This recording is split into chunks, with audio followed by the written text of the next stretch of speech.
नमस्ते, मी Snehal गरपणकर. SP9 मराठीमध्ये आपलं पुन्हा एकदा स्वागत. तर पाहुयात आजची विशेष बातमी. तोलाम यांच्या भारत दौऱ्यानिमित्त लोकभवन येथे महाराष्ट्राचे राज्यपाल जिष्णुदेव वर्मा यांनी स्वागत समारंभ आणि स्नेहभोजनाचे आयोजन केले. तर पाहुयात आजची सविस्तर बातमी. यावेळी मुख्यमंत्री देवेंद्र फडणवीस यांच्यासह महाराष्ट्र व व्हिएतनाममधील वरिष्ठ मंत्री आणि मान्यवर उपस्थित होते. यावेळी बोलताना राष्ट्राध्यक्ष तोलाम यांनी सांगितले की गेल्या काही वर्षात भारतातून व्हिएतनामला जाणाऱ्या पर्यटकांची संख्या मोठ्या प्रमाणात वाढली असून मुंबई हे शहर व्हिएतनामसाठी पर्यटनाचे गेटवे बनले आहे. तसेच भारतासोबतच ऑटोमोबाईल, विज्ञान तंत्रज्ञान, स्टार्टअप आणि इक्विबेशन क्षेत्रात सहकार्य वाढवण्यास व्हिएतनाम उत्सुक असल्याचे त्यांनी स्पष्ट केले.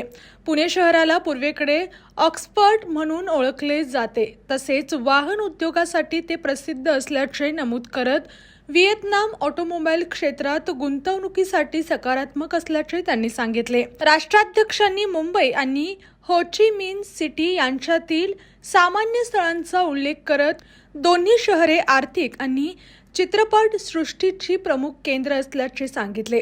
भविष्यात दोन्ही शहरातील सिस्टर सिटी सहकार्य अधिक मजबूत केले जाईल अशी अपेक्षाही त्यांनी व्यक्त केली.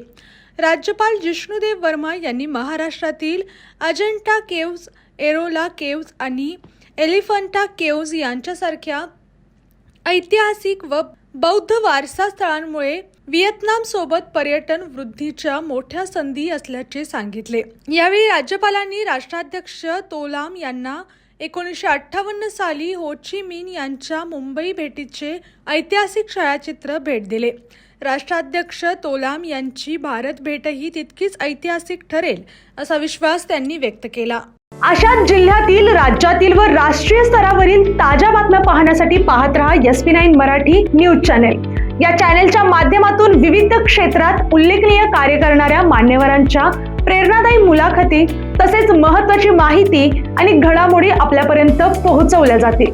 अशा नवीन बातम्या आणि माहिती मिळवण्यासाठी चॅनेलला लाईक करा, शेअर करा आणि हो, सबस्क्राईब करायला विसरू नका. पाहत रहा SP9 Marathi, your time your news. धन्यवाद.